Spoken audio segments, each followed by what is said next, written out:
Mr. Speaker, 9 months ago, Belleville, Ontario was rocked by an opioid crisis, 36 overdoses in only 48 hours. This Prime Minister said he would be there for Belleville, Ontario, but after 9 months, not one more dollar for infrastructure, no more treatment beds.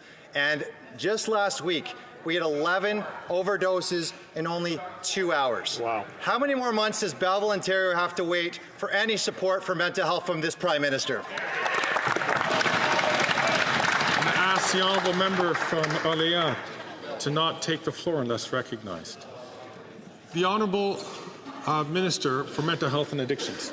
Thank you, Mr. Speaker. And as the member well knows, I visited Belleville and met with the mayor and all stakeholders involved, because every loss of life in Belleville or in any community across this country is tragic, Mr. Speaker. But that is exactly why we launched the Emergency Treatment Fund, which is already open and accepting applications from municipalities and from Indigenous communities across this country, because we are there for communities, Mr. Speaker, each and every day. Harm reduction, treatment, all of these tools are health care, Mr. Speaker, and we will stand by communities and save lives. The honourable member from Bay of Quinte.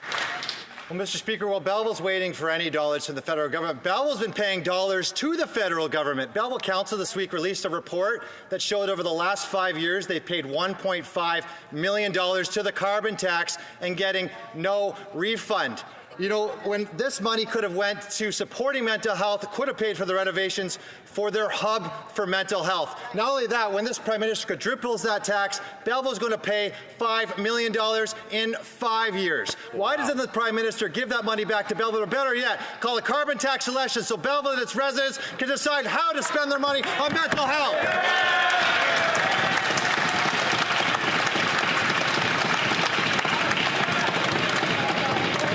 The Honourable Minister for Mental Health and Addictions. Thank you, Mr. Speaker. And let me be clear, actions speak louder than words.